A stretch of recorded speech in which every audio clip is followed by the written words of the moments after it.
hammer-ons and pull-offs.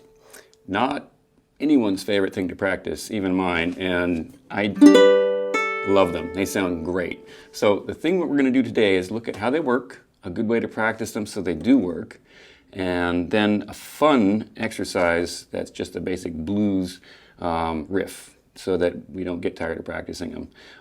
Here's how a hammer-on works. You hit the string, this is my thumb, and then you come down on your fingertip, right next to the fret, right next to it. But if you're on top of it, it makes a bad sound, and if you're behind it, it buzzes. So if you're right behind it right here, it will make a great sound. Hammer on, and then you pull it off. Now, here's the trick about pull-offs. Go to the second string, hit the second fret there, and when you pull off, you don't just like let it off. I'm actually gonna roll my finger over the string and then feel the wood underneath. Try that a couple times. I'm gonna hammer and then pull off by rolling. It might feel like it's gonna hurt at first, but do it lighter and lighter. And then once you get the angle just right, it'll make a nice little bell tone. Now, if you take that and you add your next finger, you can pound that down with a little hammer like that. And it's going to be, once again, right next to the fret and right on the fingertip. And then you add that one and you go back and forth. Now here's where it starts to feel like it's never going to happen. But don't worry, it will, okay? So what I'm going to do is show you how to get them all in a line. If your thumb is up here, this will be really difficult. Let me show you what happens when I put my thumb up here and I try to do a hammer-on and a pull-off. This tendon down here gets all sideways, and then the angle is such that you can't really make a sound once you get to here.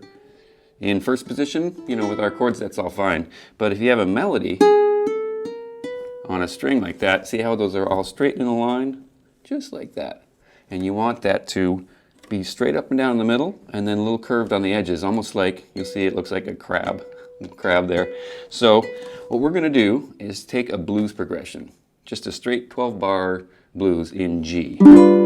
I've got some chords there that are fun to play along with this. G7, G7 in the F shape there. Then we got a G13. That's pretty fun. And then just normal G up there. Those are all written down in your lesson.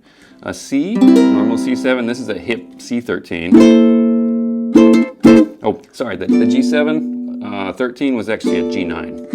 I lied. That's a G9. This one is a very hip sound. A lot of times they'll take it from down a half step. So I like that one a lot. Then we got a straight D7, D7 in that shape as well, and then back to the G. So those are the chords we're going to use. I'll go through that in a bit. But here is the bass line. I'm using a low G right now, but you can use a high G. It sounds fine.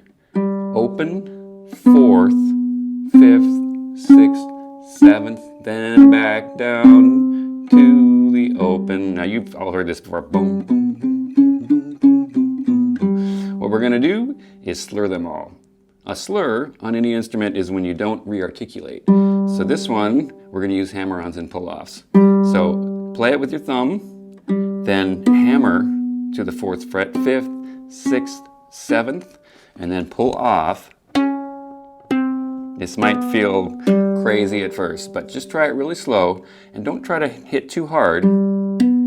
Just right on your fingertips. And once you get it, my thumb is out. Once again, I'm hammering down, and when I pull off, I'm pulling right down to the wood, rolling across the string.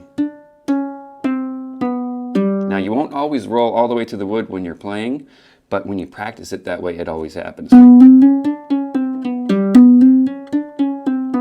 So we do that 4 times, just like the blues. Boom, boom.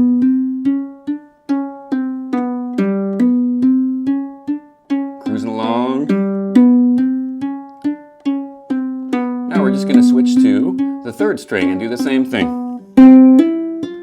And that gives us our C7.